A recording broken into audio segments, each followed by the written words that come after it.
શૂરવીરપણું જે ક્ષત્રિયમાં શૂરવીર હોવો જોઈએ, એમાં તેજ, ધૈર્ય, નિપુણતા અને યુદ્ધમાં પણ ન ભાગવું, દાન આપવું અને સ્વામીપણું, આ બધા ક્ષત્રિયના સ્વભાવથી ઉત્પન્ન થયેલા કર્મ છે.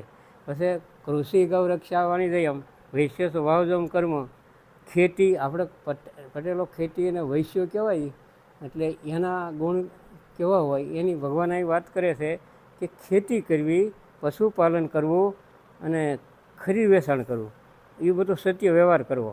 વૈશ્યના સ્વાભાવિક આ બધા કર્મો છે. અને જે શૂદ્રો છે એના કર્મો કેવા છે કે શૂદ્રનું પણ સ્વાભાવિક એ કર્મ છે સેવા કરવી બધાય, એટલે એને ન્યા ફળ મળે, ન્યા મુક્તિ મળે.